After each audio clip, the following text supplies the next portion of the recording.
Well, hello everyone. Good afternoon and welcome to the Downtown New Jersey Liquor License Reform Alliance special meeting on liquor license reform. My name is Bob Zuckerman. I am the president of Downtown New Jersey. And I'm also, that's not my day job, that's my night and weekend job. My day job is that I'm executive director of the Red Bank River Center, which is one of the many special improvement districts throughout the state of New Jersey.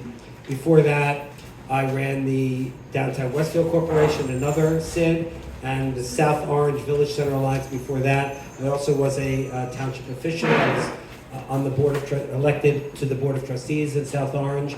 I now live in Asbury Park, work in Red Bank. I grew up in Livingston, born in Newark. I'm a Jersey guy. And this is an issue that our organization, Downtown New Jersey, since I've been involved, which is, I don't know, maybe 10 years now, we have been advocating for. We understand that it's controversial for a number of reasons. We're going to hear all about that this afternoon. But we are delighted to be here in Medford at the Lower Forge Brewery. Our board member, Abby Gailey, invited us down here. Thank you, Abby, for opening up your fabulous establishment to us here in Medford. It's my first time down here. It's such a cute little downtown. And so we're thrilled to be here. Again, thank you for hosting us.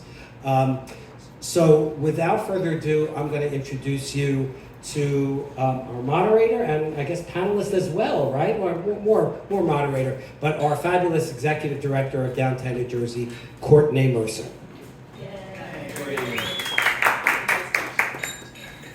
Great, thank you, Bob, and welcome. So I'm Courtney Mercer, executive director of Downtown New Jersey. I don't think Bob actually told anybody who Downtown New Jersey is. No, I will. So Downtown New Jersey is a nonprofit education and advocacy organization all about downtown revitalization.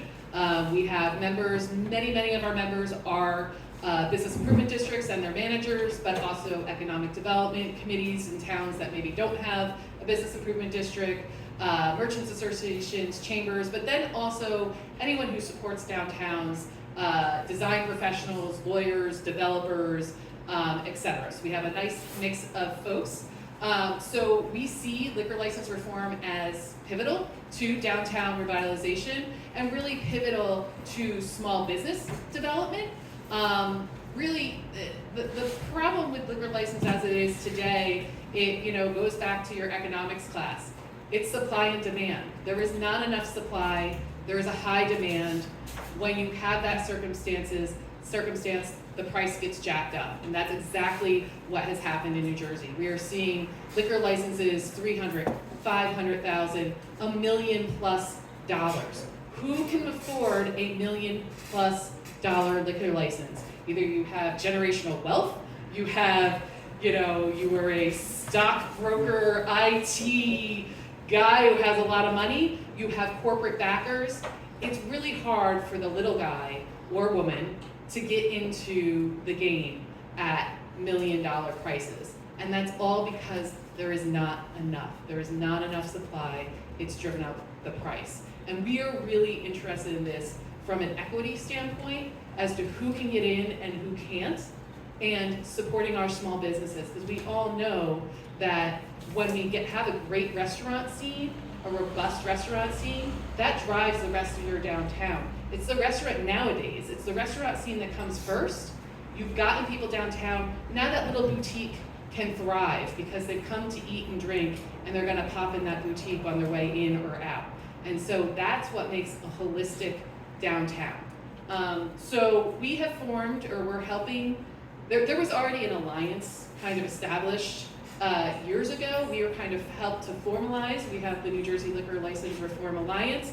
That includes a number of nonprofit organizations, NIOP New Jersey, ICSC, American Planning Association of New Jersey, ourselves, obviously the brewers, the distillers, Builders Association, etc.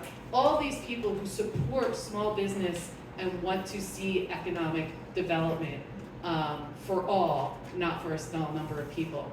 Our alliance also includes large number of municipal officials, So the towns, particularly the ones who are capped out and can't get any more liquor licenses, where they're selling at 500,000, a million, are also members. So we want to amplify that message. We want to share what we know.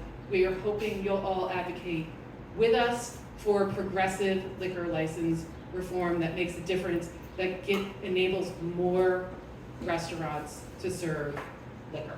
So with that, we brought together a panel of experts, and I'm going to very, very, very briefly they're going to introduce themselves. Some of them don't even need introduction, but today we have Anthony Pizzutello. I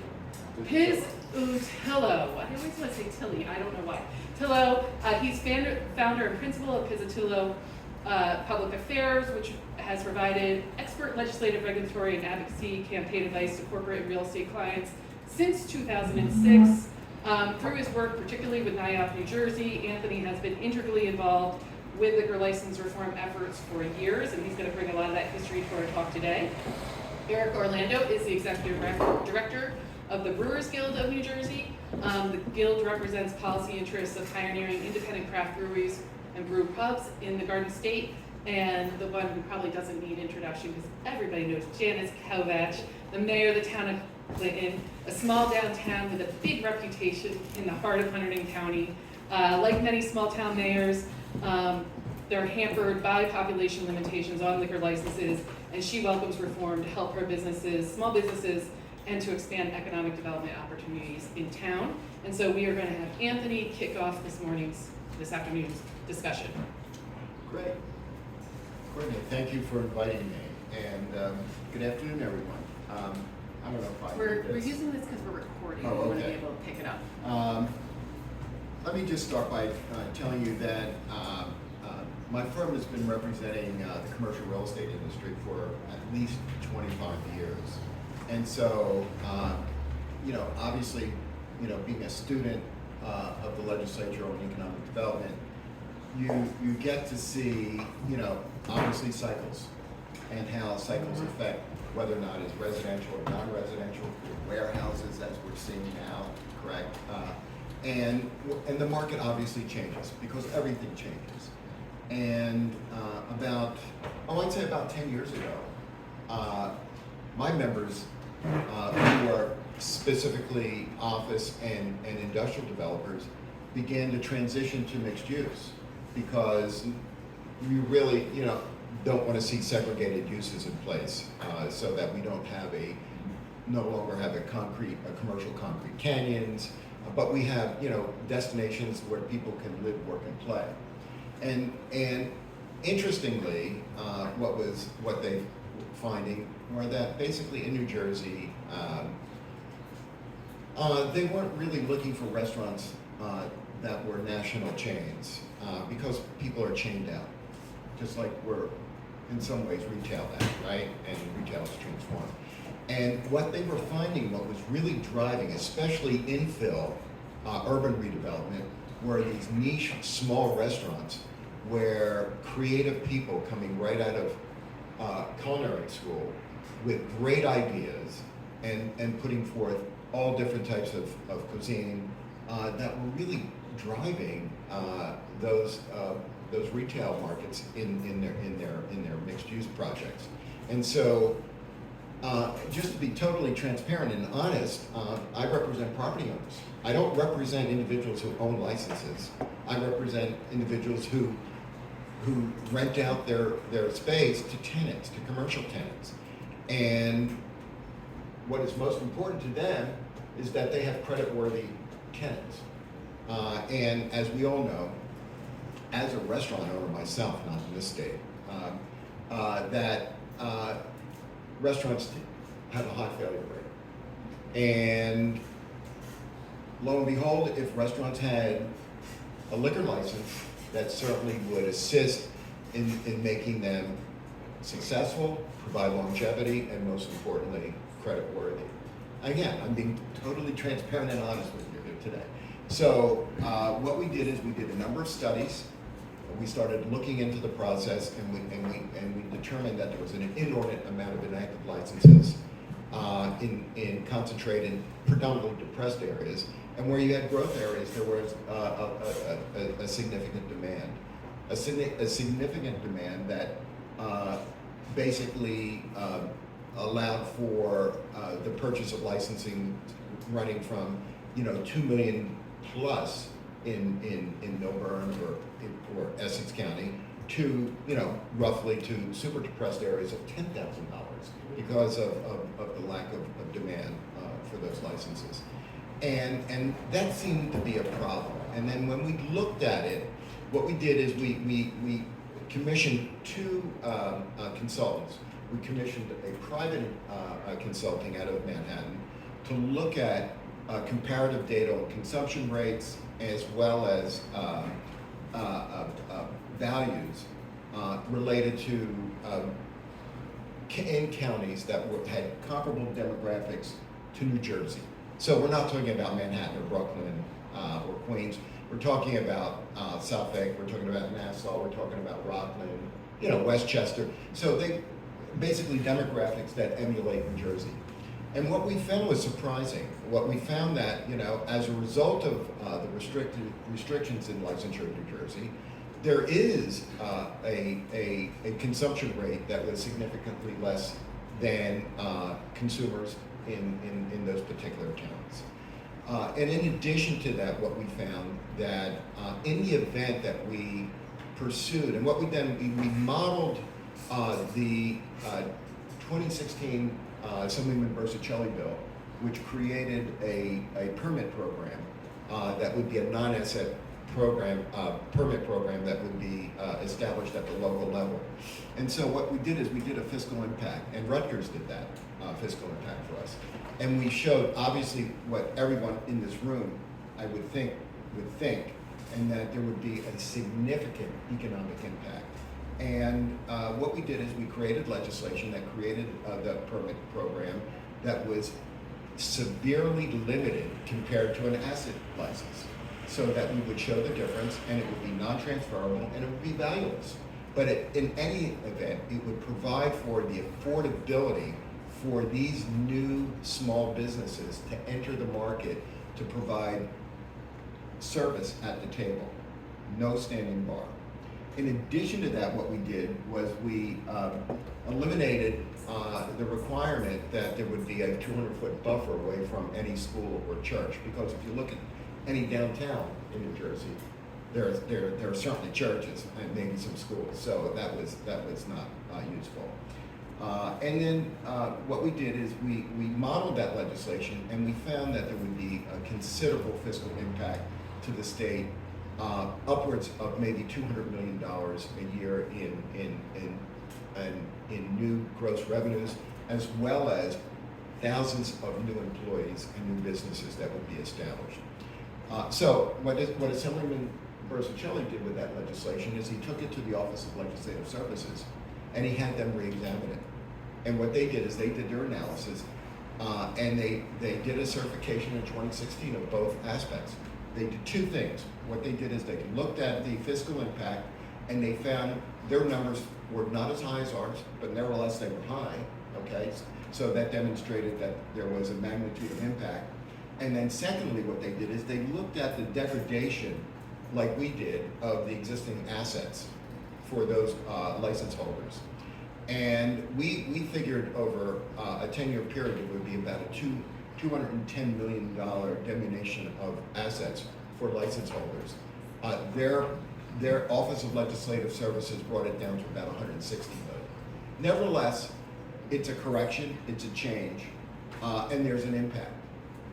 So, we're here today, and over the last 10 years, we've only seen a growing demand for change, and it may not occur today, but I think it will occur, and that has to happen because in order for New Jersey to be competitive, especially with a new labor market of young people, they want to have fun where they live. They also want to work where they live, and that's what we're seeing currently today with regards to the office market, obviously transitioning and migrating to and being repurposed for residential. So, in order to wrap up, I think this debate is healthy. New legislation was recently introduced just the other day by Assemblyman Danielson as well as Senator Cryan that incrementally makes changes with regards to inactive licenses. Finally, I'm looking at having those inactive licenses being potentially bid upon outside of the borders of the municipality.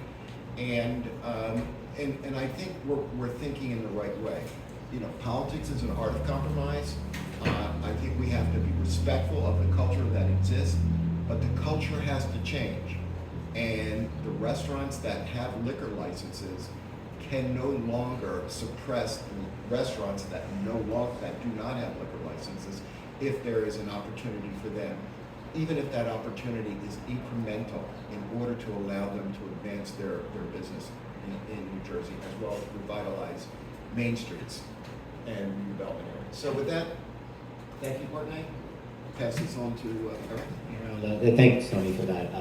Eric Orlando, Executive Director of the Brewers Guild of New Jersey, also Executive Vice President of the Zeta Group, government affairs firm located in West Trenton, New Jersey. It's funny sitting here, and I just noticed, just so everybody knows, I've been working with the craft beverage industry going back to 2009. There were about 24 breweries in the state of New Jersey, and it's a funny story about how I got involved. Honestly, I cold called the National Association, come at it as a craft beer fan myself, started getting into craft beer as the industry started to have somewhat of an uptick around the country, and you started getting access to more product in liquor stores and in bars and restaurants, and also a few breweries opening. Got in contact with the National Association, and they put me in touch with the former owner of Flying Fish Brewing Company at the time, when they were located in Cherry Hill, New Jersey, G. Muller. And he said, yeah, come on down, we can talk a little bit. I know you're interested in the industry. We have some thoughts and ideas. And the reason that they were looking for help on the government affairs side and everything going to Trenton was honestly because they got run over by the process. And they got run over by kind of the inside baseball of what alcohol policy has been for generations and the way it's been developed down in Trenton. There was a bill that had to do with regulating the franchise agreements that breweries had with wholesalers at the time. And there was a bill moving rapidly through the legislature that they didn't know how to navigate the legislative process, and they got run over by it. To the point where still to this day, we have a very one-sided franchise law scheme that very much favors wholesalers in our state, and really doesn't help out our small breweries actually get access to market. But they saw that kind of instance and they went, you know what, we need help. That if we're going to try to do things in the state of New Jersey, try to grow our market, try to grow the marketplace like some of the other states around the country were doing, we need to change the laws. And that's how I kind of came to the industry, 14 years ago almost now. So we started developing a bill. We worked with sponsors on a bipartisan basis, of which, I'm trying to think off the top of my head, 2 of them are in Congress right now. Senator Norcross at the time, now Congressman Norcross, and Congressman Tom Kean at the time, both senators. Senator now John Bramnick. And, happened to be at an event we were hosting as a firm. There was this freshman legislator at the time, Craig Coughlin, who was just trying to figure out what to happen. That happened to introduce our bill, not knowing that 10 years later he was going to be the Assembly Speaker. In working on it, and decided to put together a bill that ultimately passed in about a 2-year period that really set off a great trajectory for the industry. And one of the things, and I was looking, there is something on the wall over there. It's a 1-pager that I can distinctly remember helping put together for the old Garden State Craft Brewers Guild, that it says Jersey Craft Beer by the numbers. And if you look at that, that's probably about 2 or 3 years after we got the bill done. And there's probably about 4 dozen breweries, if not less, actually on that piece of paper. We're now up to 141 licensed breweries in the state of New Jersey.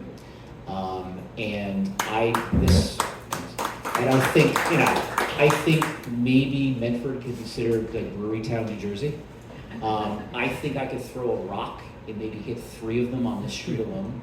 So we have right here at Lower Forge, Farm Truck is right down the street. King Roads is probably a block away as well.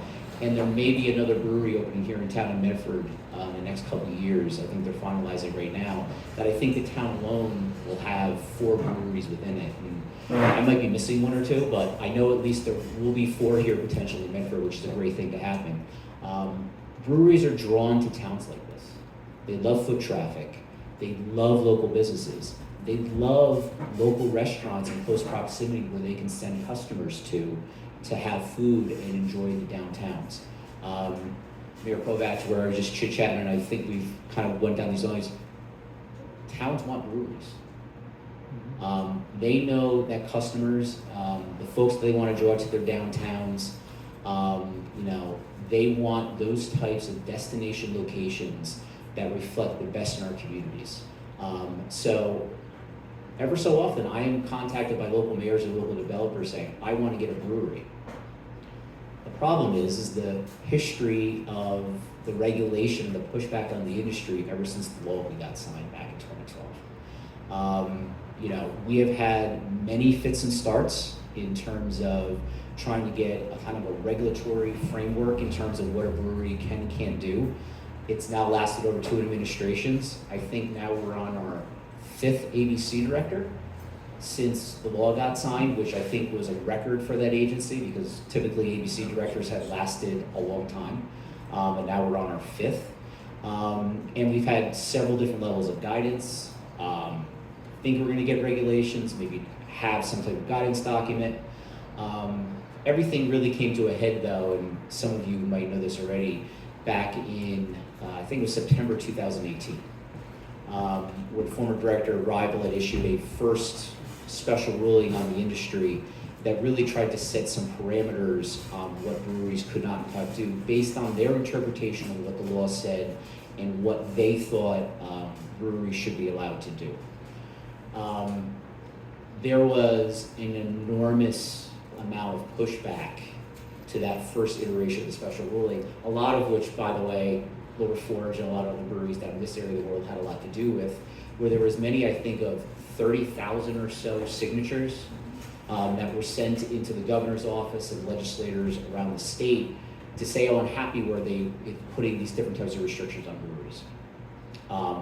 Governor's office heard that, legislative leadership heard that, they pulled back on that special ruling, and then we spent probably another 4 or 5 months with industry representatives, both from the restaurant industry, breweries, wholesale industry, in speaking to the administration and to the ABC about what a special ruling could potentially look like. May 2019 comes around, a special ruling is issued that is viewed as a guidance document, almost like a training wheels for the industry to kind of look at about how to operate with a certain amount of restrictions on them, many of which I will have to say, and I think a lot of the brewers and some of the brewers in this room still very much unhappy with in terms of some of the limitations, but we worked on it, we were trying it out, and then all of a sudden, COVID happens. We're in a 2-year lull here where honestly the ABC did not utilize those restrictions that place things on the amount of TVs you can have, the amount of times you can have live music, certain interpretations about what the prohibiting food sales was, all different types of things that were a guidance document by ABC that at that point had not been enforced. Slowly come out of the pandemic, get some temporary rates and privileges to try to help out breweries along the way because to a large extent we had been impacted and had restrictions placed on us similar to way restaurants around the state had been in terms of the amount of folks that would be on premise, different rights and privileges. We start coming out of COVID, we decide to re-engage the state in terms of, okay, what are the next steps in this? Because it was our thought that the state was then going to go towards a formal regulatory process that, by the way, not only could have impacted the breweries in the state, but that could also be inclusive of wineries, craft distilleries, some of the cideries and meaderies that had sprung up based on some law changes that happened after our law changes happened. That occurred around, I think, 2021, 2022. We get back in some more formal conversations, and the ABC goes, July 1st is approaching, we're gonna make these conditions of your license. We got about 3 weeks to about a month heads up that was their intent. Everybody started to renew their license, and everybody got a list of 18 license conditions that were attached to their license that said that if you violate any of these 18 license conditions, you could potentially get fined, a license suspension, or for repeated violations, get your license pulled entirely. It caught the industry entirely off guard because we thought we were going to go through a formal regulatory process where there was going to be a lot more public input and that there was going to be folks that were able to weigh in about what these potential restrictions or regulations would potentially look like. That still has not occurred. So we've been living ever since July 1st of last year with the set of these 18 license conditions, which I will tell you, I have breweries within our association that their tap room sales based on those restrictions are down as much as 40%. Right? Because of those things, you can't afford rent. You can't retain employees. You can't implement your business plan to the extent that you thought you were, nor can you potentially even think about expanding your business to try to go out into the community because you're just trying to keep your head above water. And that's the reality of the craft beer industry right now. Different from a lot of what's been talked about so far in terms of alcohol reform.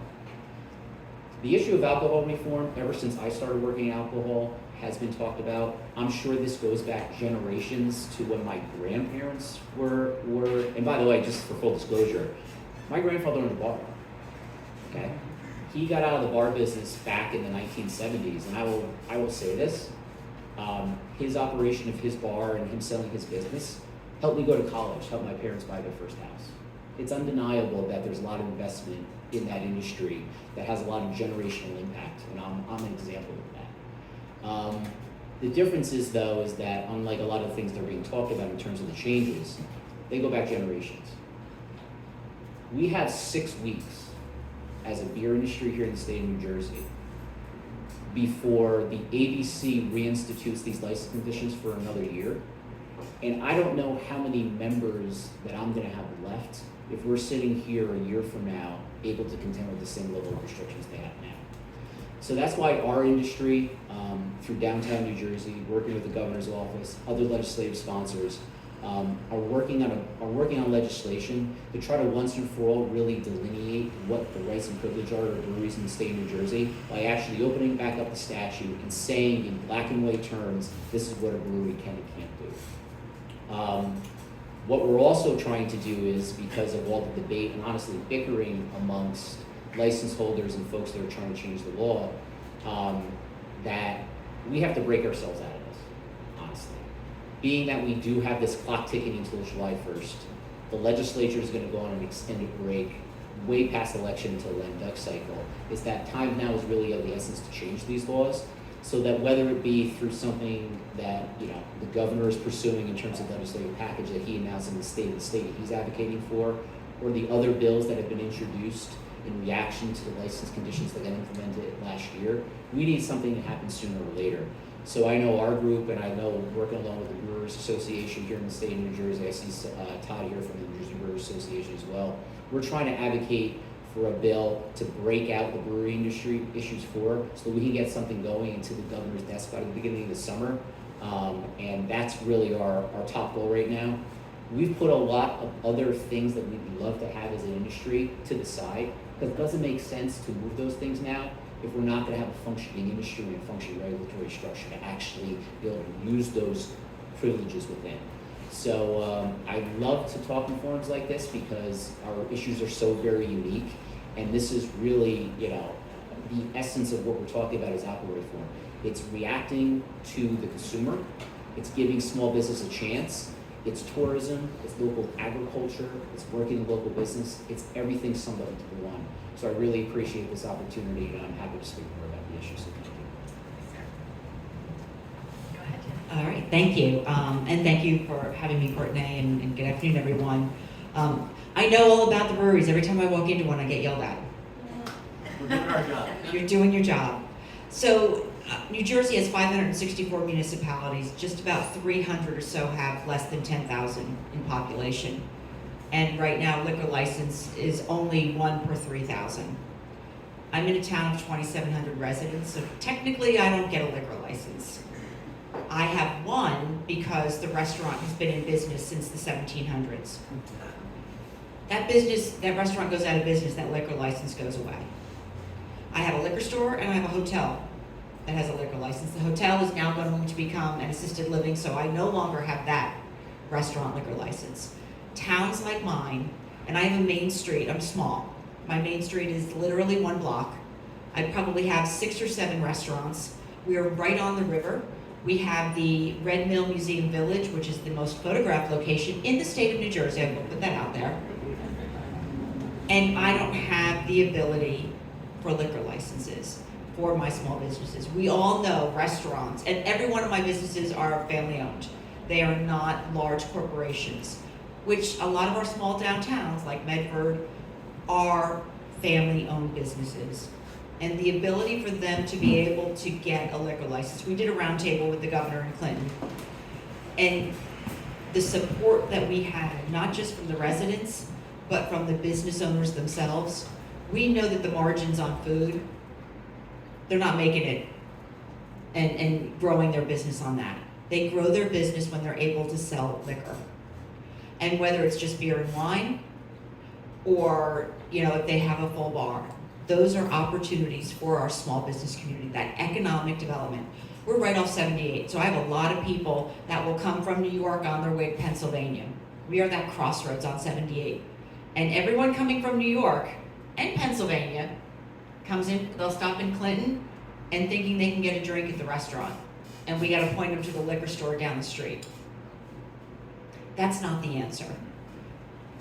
That's not what's gonna continue to draw. I want a craft brewery in town so bad. We have been trying, I've been mayor for 12 years. I have been trying for the last 8 years to bring one in. And we've gotten close a couple times. I'm hoping, now that I'm here, and I'm pitching, that maybe someone is interested, but it's not just me. The fact that I could have 5 cannabis dispensaries in my town, or 10, or 20, but I can't have any more liquor licenses. That's where the disparity is. It's home rule is only good when we actually have that ability. And there are towns that don't want any more liquor licenses. I've had arguments with mayors who are completely opposed to it because they don't want any more. I'm like, fine, you don't have to have any more in your town. But why do you get to impact my community and the economic viability and sustainability of my community? That's my decision. So many times, every time social media is our best friend and our worst enemy. And every time someone talks about, wanting to see something come in, oh, well, the mayor won't let it happen. I'm like, no, mayor says yes. She's got her hand up. She's been asking for it for a long time now. But it's this ongoing, it's helping our, like I said, our small business community. I have the one restaurant. He's owned his liquor license since 1995. He bought the building, the restaurant, and the liquor license, I think, for $1 million. He's gotten his money out of it. So he's okay with the ability for, some of our other restaurants. And I get that the restaurants and those that have paid several $1 million. But I also think a lot of those licenses were paid for by corporations, not necessarily the mom and pops, because the mom and pops can't afford the $1 million. So to be able to give those small business community, New Jersey is a state that is made up of small businesses. We are more small business than anything else. And we continue to kick them in the teeth by saying, no, you can't have this. No, we're not gonna help you. This really is about doing what's right for our community. And there may I think Ocean City is still a dry town, correct? So they choose not to have any alcohol or liquor. That is their prerogative as a home rule town. I need to be able to offer my business community the opportunities. Other small towns like mine, Hunterdon County is 26 municipalities. Most of us are really small and rural. We do have, I don't know if any other county has the beer passport trail. Hunterdon, there's a few regional ones, like Hunterdon certainly. So Hunterdon County has put together, during COVID, we were looking for ways to help our small business community in Main Streets. So we put together a Main Street tour where we highlight each of the main streets in our community, in our county, but we also have the beer passport. So you can go into any one of the breweries in Hunterdon County, grab a passport, and get it stamped. And once you've gotten to all of the breweries in Hunterdon County, last year it was a glass, this year it's a really cool cap that says drink local. And that's an initiative that they've taken on to really draw attention to the business. It makes no sense that they can't have food, they can't serve coffee. So we're pushing alcohol, but nothing to kind of absorb that alcohol. We're not giving them the opportunity to do events. We've tried, so the Red Mill tries to do, to bring in different activities. And there are breweries that will not come on site because they're limited to the number of events that they can do. And they'd much rather do a for-profit event, makes sense, than a not-for-profit event that may not make them the money. So as the New Jersey League of Municipalities, we've come together. And again, some of the mayors are opposed to it, but a majority of us are working towards trying to get to liquor license reform. It dates back to Prohibition, and I think it was in the 50s was where the population cap came in. It's well past time that we need to make those changes, and everyone is asking for it. Residents are asking for it, businesses are asking for it. We need to get to the legislators who are concerned because they're hearing from one side, not from both sides. And until we get them to see the actual impact and how it's going to benefit our communities, we're not gonna be able to see that change. So that really is my goal as the past president and pushing forward with the governor's office, with the league, with the conference of mayors to make sure that our voices are heard as well. So happy to answer any questions. Thank you, Janice. And I will amplify that, like, get involved. Talk to, if you know your legislators, your state legislators, or even if you don't, they always like to meet new people. Please call, please email, let them know that this is on your radar. And, you know, quite frankly, New Jersey is just Catch them at their favorite restaurant. There you go, at their favorite restaurant that does or does not have alcohol, and play it either way. Usually does have alcohol. It usually does have alcohol. I didn't say that out loud. It wasn't recorded or anything. So, you know, there's a bunch of plans out there. We know that Governor Murphy, yay, the first governor who has actually taken this on or said anything. Every past governor forever has just kind of bowed their head waiting for the legislature to do something. Did mention this in the State of the State and in the budget address, and there is a piece of legislation out there that is, you know, the most aggressive and progressive of the legislation, but we'll talk about kind of all the options that are out there. That one basically, you know, gets rid of the cap over a number of years, lowers the cap over a number of years until it's gone, and it does include a tax credit for existing license holders to recoup some of the lost value. So that's one that's out there. I don't know if everybody understands this pocket license thing. So however many licenses you had in the 1950s at the time they passed this population legislation, you kept those, so they were grandfathered. And so a good number of municipalities, particularly the larger cities, have excess licenses to the number that, one, they should have based on their population, and two, not all of them are active, so that's a pocket license. It's an inactive license. In theory, the law says that if an inactive license remains inactive for 2 years, it's supposed to go away, but that's not enforced, which is fine and good. So there is some legislation out there trying to kind of free up those inactive licenses, and Janice and I will have a little conversation about this in front of you. I just want to get through all the options that are out there first. So, you know, there is a thought that if you free up some of those licenses and possibly let them leave the municipalities that they're in, that helps. A third concept out there is the R class. So it's allowing people to sell liquor tableside but not have a bar. And there's kind of two levels of that. There's one that would be full liquor, cocktail, beer and wine, or a just beer and wine structure. And then there's a third one that I'm not as familiar with, and I may ask Tony or Eric to talk about. There was a piece of legislation around redevelopment areas that was written so tightly that it can't actually happen, but that's a concept that's out there too. Is that all of them? Those are kind of our options, right? There are many. There's the mall, there's legislation that would be specific for mall owners to purchase licenses. That's not downtown. No, if anything, just to sum up, and leadership has stated this publicly, is that so many of their members have introduced tweaks or changes to the liquor law that the public is calling, as the mayor stated, for change. And change has to occur. It has to occur respectfully, and most importantly, as stated here today, is that it has to be affordable so that small businesses can have the ability to utilize that important ingredient that they need in their business. And I was going to say, it's funny, we're in South Jersey here, so I remember this, and folks in South Jersey will resonate with. So the current committee on the Assembly side, the Oversight Committee, where the alcohol policy issues are discussed, they've had numerous discussion-only hearings on every single facet of the alcohol industry you can think of. Tony and I, over the years, have been a part of a lot of those conversations, and honestly, I got to give Tony and the folks that he's been working with a lot of credit.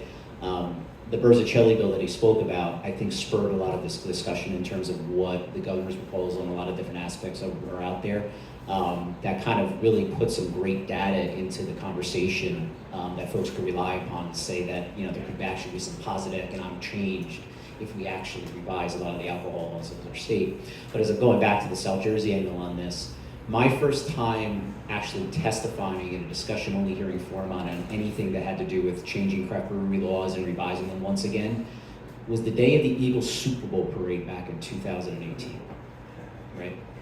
I have testified in the legislature on our issues in that committee, I think 6 or 7 times now, of which there has not been any movement on any of the bills going forward up to this point. So I think there's enough testimony on the record, whether it be in a COVID era, prior to COVID, now that we're coming out of it, we're seeing more reality of what the consumers actually want based on the new marketplace, to know that we should be doing something regarding alcohol reform, right? I also joke with Tony, I don't think there's a Monday or Thursday that go by right now that there isn't another alcohol reform bill introduced. It might be specific to the craft beverage industry. It might have something to do with wineries, breweries, distilleries. It might have something to do with licenses. Just yesterday, there was a component of one of the bills that dealt with liquor stores. For the first time, there hasn't been a lot of going on, but there definitely is an appetite here. And I know even from the folks that traditionally oppose some of the things that are out there in terms of some of these reforms, they also have their own agenda in terms of what they'd like to see happen as more of a kind of a middle ground kind of, you know, quick step to get to this. Of which, by the way, as folks that, you know, sell and manufacture beer, the more people selling our product, the better. It's not necessarily only about the rights and privileges you can have on site at a Main Street downtown brewery. It's about getting more access to market. And we think, you know, as a craft brewery industry, and I'm sure some of the other craft beverage, you know, alcoholic beverage producers have as well, having access to more restaurants that are similarly minded, that want to give their customers an ability to buy local product, the better. So I think, you know, particularly I look at a Main Street like this, we could all live symbiotically with one another. I think if we had more access to market, there are certain types of restaurants that probably appeal for our product more than others. We want access to those, and right now they do not, just simply because they can't afford $500,000, $1 million, in some places in North Jersey, $2 million liquor licenses that are out there. I just want to give a shout out to historically over the last number of years, the level of opposition was ranged from stringent status quo to the New Jersey Restaurant Association, which was engaged and that proved to be very meaningful and helpful as we pursued some type of incremental change. And then with the governor's heightened awareness of his initiative, hopefully we won't take a step back, given that that probably will not be the form that we may be going forth with. But Restaurant Association is a major player. They represent a number of entities that both have licenses and do not have licenses, and we all stand to gain as a result of coming together to allow hopefully many restaurants with licenses or permits in Clinton to occur. I hope so. I was gonna go to Janice next, but I do want to talk about, some of these options out there, pros, cons, et cetera. And I know Janice and I were talking a little earlier about pocket license. Yes, they are out there, but do we think that's going to be, and it's a good first step, but is it going to make meaningful change? So I think one of the concerns with pocket licenses, and correct me if I'm wrong, but the legislation would allow, if a pocket license were to exist here in Medford and they didn't want it, they could put out a bid and towns could bid on it. Well, now we're talking about the same thing again. Town of Clinton is not gonna bid $2 million for a liquor license because one, we're not gonna find anyone to pay $2 million, and we don't have the $2 million. So there needs to be some sort of, if pocket licenses is where they're gonna go, I mean, I think maybe it's a starting point, but I don't think it's the answer. I think that is one very small piece and doesn't fix the problem that I have, in that I have small businesses that can't afford, $10,000 is gonna be a lot for a small business that is, running a restaurant. Take it up more than that and we're really gonna be making it much more, and you're going back to corporations and the franchises that will be able to purchase them, not the Right, because small. it's bid both sides. It's Right. you bid for it, and then you put it out for Right. bid, and so who's gonna be able to afford it? Right, I know the Right, town so- can't, well, the town can't afford it, so I'm gonna put that out right now, we cannot afford it. Right. So, and I kind of want to talk about comparative, this competitive advantage. Connecticut, New York, it's just a permit. It's you go, I think it's every 2 years. You don't even have to go every year, and you pay I looked, it was anywhere from $3,000 to $6,000, and you meet the regulations and say you're going to do certain things like, ID people and all the basic stuff and not let them get too drunk. But you can get a ban, you get you get the ability to sell liquor. And so comparatively, for businesses in New York State, particularly New York City, the sous chef who wants to come open his or her first restaurant, where are they looking? Are they looking at New Jersey? Because they're in a space now where getting a liquor license is easy, and the same with the craft brewing. In Pennsylvania, I was down in Virginia, and I went to this great brewery on, it was a farm. I think they might even be growing some of their own stuff, but they had a band, they had a food truck, they had, and this is regular every day. It wasn't like, no, this was a special day. And so how we compete regionally. And I think part of it is that right now, the National Conference of Craft Beer is happening, the National Craft Brewers Conference. And I'm sure some of our breweries from New Jersey are down there right now, and everybody's going, wow, you're from New Jersey? Because word about the restrictiveness of what's happening here, what's happened in the last couple of years has made its way across the country, that we've somewhat developed a reputation, and it kind of gets also into just generally how our alcohol policy is. Pennsylvania and New York rank in the top 5 in craft breweries in the country. Part of that's because of the rules. The direct connection is there because not only is the cost there of doing business in the industry cheaper, there's a lot less red tape. There's not as many restrictions. They foster an environment that supports their craft breweries. Constantly reading, particularly in the state of Pennsylvania, about how many more breweries are opening, how they're expanding, how folks are opening their second, third, fourth breweries that will be all around the particular state, folks down here in South Jersey compete with Philadelphia, right? As much as, there is an industry competition amongst each other, I mean, like I said, there are 3 breweries on the street. They compete with breweries that have a lot more rates of privileges, that when folks are, particularly with their tourism dollar, are deciding where they're gonna spend it, why would you wanna come to a brewery that the moment you walk in, you have to take potentially a tour for the first time? Or you know that there isn't a dependable food option unless you call it in yourself, and have it delivered because there's nothing on premise.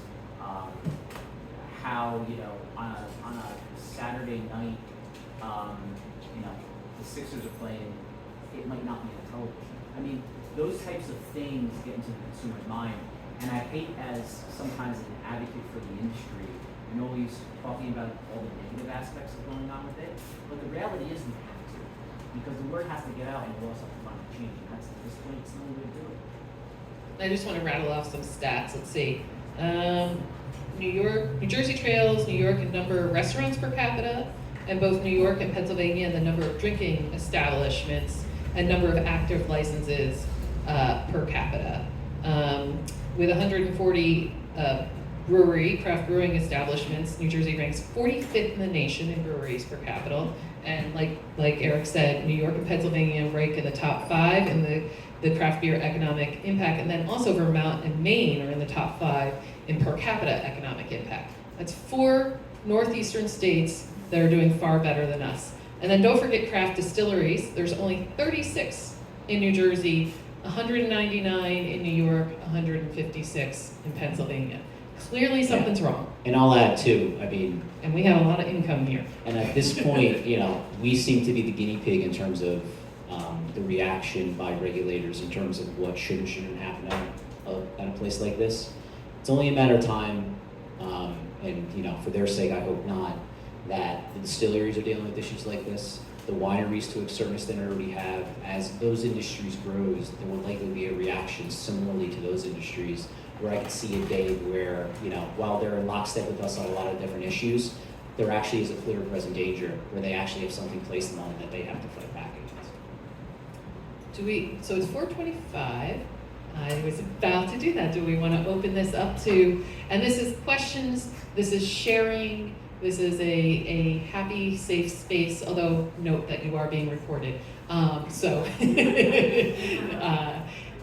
Kent, and I'm going to give you the mic just so that it gets picked up on the recording. My business for the last 30 years has been providing housing for the homeless, and everybody in this country knows that 75 or 80% of homeless people are addicted and mentally ill, or a combination of both. But the other issue that's rising up in the mental health industry now is the plague of loneliness, which is causing all kinds of issues with our general population. It used to be in the city, there was a corner bar, and when Uncle Harry didn't come home, you just sent the little kid down to find Uncle Harry, and he was in a safe place because everybody knew him.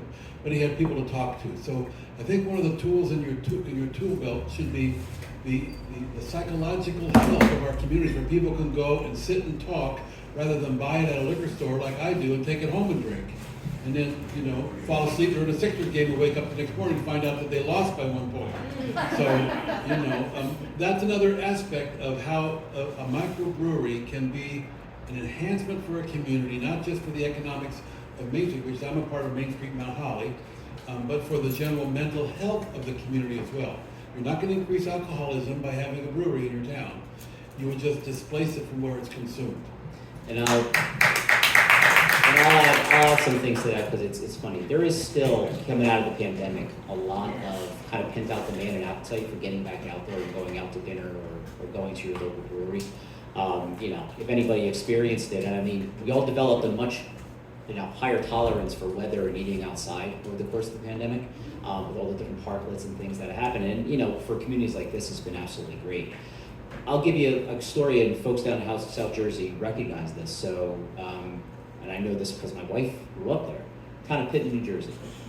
Okay, dry town for ages and ages and ages. A couple breweries on the main street there decided they wanted to open, but being that it was a dry town, they didn't know if they could or not.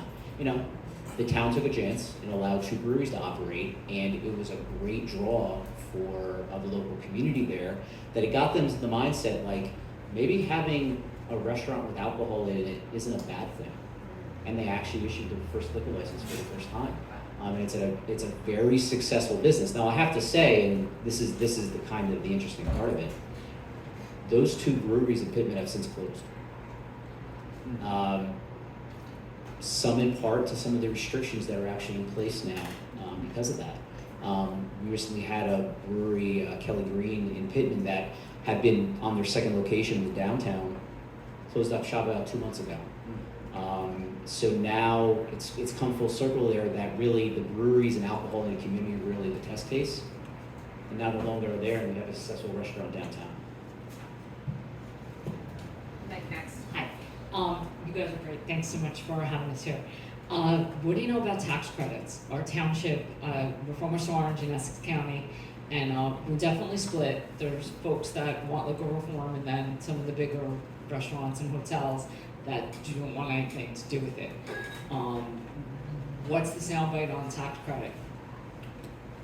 Well, there's, And, you know, and I know the legislation's not written and all of that. there is economic development business tax credits, and there are a couple of programs. There's a program called Emerge, and that is to attract demand. That is to attract a tenant in order to buy down their costs, in order to make them feasible, in order to come in. And that, on the other side, is the Aspire program, which helps developers with gap financing if they have a shortfall in their capital stack for constructing a mixed-use situation that includes retail. So there are programs, and my guys use them all the time, and they're targeted to either very large projects or very small projects, where we're talking about entities qualifying with 10 or more employees. So New Jersey has a very good program. However, if there isn't any license available, it's not going to work for us here. Meg, were you talking about the tax credit for, in the law for, was it like the compensation? So, yeah, I mean, and it's interesting because the governor's proposal has a mechanism by which license holders, to a certain extent, would actually be reimbursed for what they have as their license or what they thought their value. Tony was talking about older bills that were out there that would basically have a formula in place where the state would actually see what the potential loss value of your license was and give you a certain amount of money for that. There's some questions about if that's actually doable or not. There's also the idea, and I know that some folks in the restaurant and hospitality industry and the wholesale industry are also pitching the idea that the state should actually utilize tax credits for folks to actually afford market rate liquor licenses. And if there was a program like that, would it only be afforded to folks at a certain income level, certain size business, things like that. But there are things that are being talked about and being proposed to utilize the EDA as the agency to either reimburse or incentivize the purchase of liquor licenses. And there's been legislation developed on that, and there's language actually in current bills now. And if I could add my 2 cents gut reaction to both types of tax credits, both the compensation versus the enabling people, I think the second one, the first one is a one nut, right? You get it done, you pay whatever that money is, you compensate the people, and then you make it a level playing field for everybody to get in and more affordable. The other model is we're saying we're going to keep the prices at $500,000, $1 million, $2 million, and we're going to just continue to subsidize people to get in as opposed to fixing the problem in the first place. That's kind of, common sense to me seems like, let's fix the problem so we don't have to keep paying for it over and over and over again. Just a quick further comment with regards to the compensation side. Number one, we firmly believe that gifting to compensate a totally healthy business may be problematic with the Constitution. Okay, it may prohibit that. So that's why the mechanism that was written in the Bersacelli bill put the burden of proof on the licensee to prove to the ABC that as a result of that new permit on Main Street, my business suffered. So therefore, that would then trigger a rational nexus for compensation. That exists, that mirrors the real estate appraisal process for tax appeals. You had a question here and then Well, really a comment. I've been a commercial realtor for a long, long time. I've sold 6 licenses, some for $1.6 million. So I've been in that market, bought licenses, sold licenses personally and for clients. And I have a client that has 2 liquor licenses. His father was represented by my father, so it goes back a long time. His retirement plan are these 2 licenses. He says, I don't have a pension, I don't have a stock portfolio, and the real estate that he has isn't worth much. But he's got licenses that he someday was hoping to sell. He's petrified over this whole thing. He says, because the last thing I need are tax credits, and I don't want to have to prove what it's all about. So that's a small business, local, 2 locations, and they're in trouble they're very concerned about this. It would be as if your 401k was suddenly going to be devalued, and you had nothing to do with it. Good comment, we hear it often, Yeah. right? We hear it often. Not to be insensitive, not to be brash about it. No one's entitled, especially if you're going into business. I have a 401k, many of us have a 401k. I don't even want to look at it, okay? I may not even have to need to depend on it or have to depend on it, is what I want to say. That doesn't mean, though, that if an individual has a value of an asset that was based on a certain set of rules and those rules change, that he should be in some way respected. Secondly, with regards to tax credits, in the event that he does receive tax credits as compensation, if that can work, he can sell it. And right now, they're about 92 cents on the dollar. I also think too, when we brought up some of the other kind of alternatives on the table that are presented in terms of alcohol reform, if we go down the road of, okay, the license in and of itself is not going to be anchored to the municipality that it was created, and that there is an expanded marketplace where a license can be utilized, let's say, in a neighboring town or within the same county, there's going to be a greater marketplace that if they truly want to sell that license, there's going to be potentially more bidders, That's right? right. So there might be, based on these reform efforts, more opportunities that folks are literally saying, okay, I'm out. I want to get on a plane and go to Florida and live out my life someplace else. I want to get divested from this industry. That some of the proposals on the table potentially do that. And I think some of the narrative around some of those options and advocating for some of these things should be presented to some of the folks that are like, okay, I put my livelihood in this was my retirement income. I think if it's presented that way, there might be somewhat of a change of heart because it will introduce other opportunities to sell those licenses for the market value. Doesn't that decline the value of the It town may. that got 5 new It'll licenses? probably correct the value.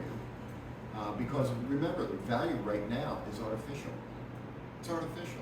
It's totally regulated by and protected by government, which creates that increased demand artificially.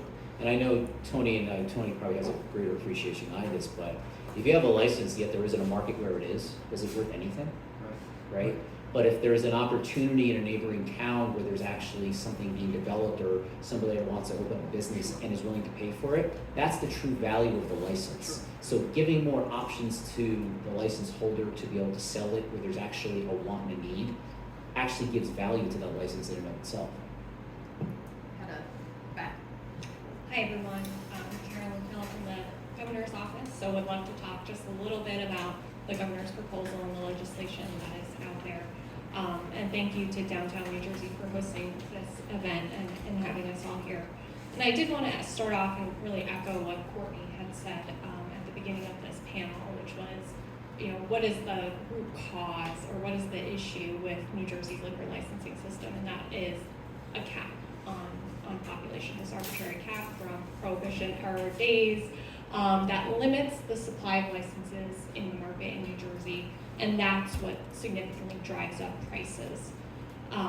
And so obviously we view that as a big barrier to economic growth in our downtowns and having vibrant downtowns that people want to live and work at, but also across the state.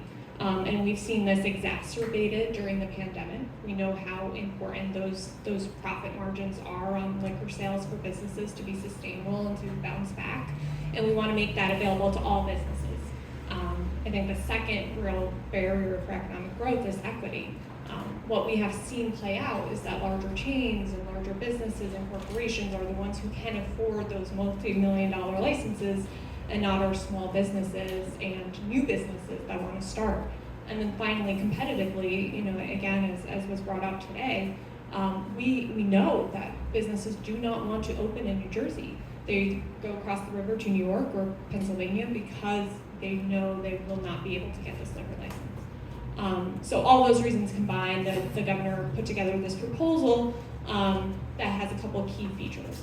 So first, we are phasing out that population cap, and going back to how we started this conversation, that population cap is what drives up prices and causes all those barriers to economic development in our state.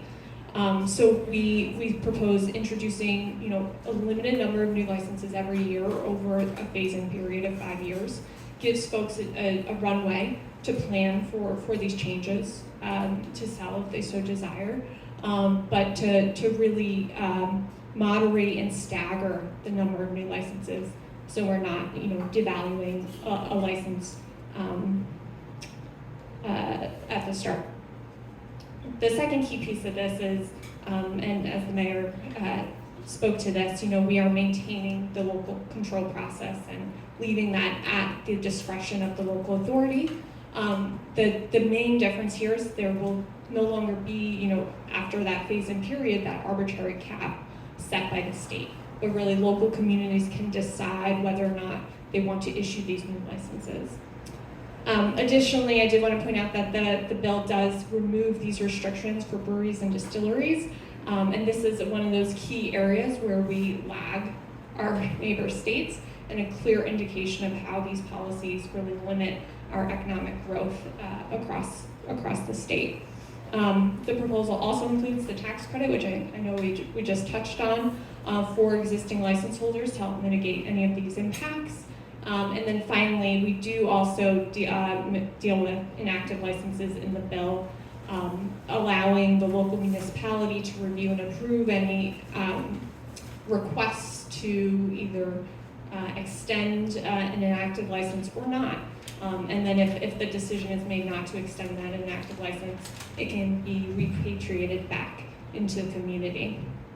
But we know that any one of those key features of the proposal alone is not enough to solve the problem in the state when it comes to liquor licenses. And so we really view this as a comprehensive package and effort to address breweries, distilleries, our businesses, our chefs, and our local municipalities all together.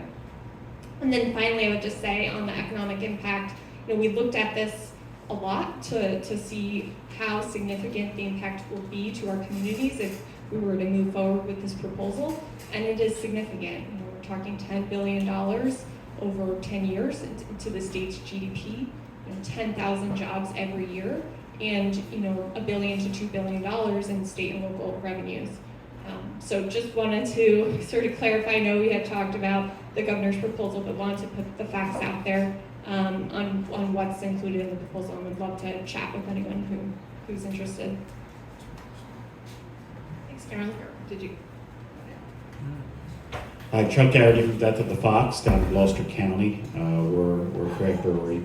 I guess I have a comment and also a question for the panel. In terms of the some of the restrictions around our tasting room rights and that type of thing. I mean, I will emphasize that this is a very short time frame that we have. That come July 1st, this needs to be done, or many more businesses will go under, just like they have. And the two Pittman breweries are my neighbors. They're 10 minutes away, and I think it's a sign of things to come. So I do echo Eric's point around the prioritization of that. Number two, my point around, I've had some discussions here, getting some feedback from restaurant owners, from wineries, from distilleries. We work very closely. I'm involved in the tourism aspect of this because I'm the chair of the Two Bridges Wine Beer Spirits Trail, which is 26 breweries, wineries, and distilleries, all located on the southeastern part of this state. And I'm wondering if there isn't an option here where we understand that license holders and the value of those licenses are incredibly important, and that's something that may not be able to be done overnight in terms of devaluing that license. I'm just curious of whether a New Jersey-centric approach would be a possibility here. We have, traditional BYOBs and small restaurants. We also have a lot of breweries, small breweries that can distribute, can self-distribute to those restaurants. And the thing is, right now, we're competing for tap handles with distributors that might have, maybe 15, 16 tap handles, of which, they may have 14 of them. That through very large, macro breweries that are located outside of the state. 3.9% of the beer that's consumed in this state is made in this state.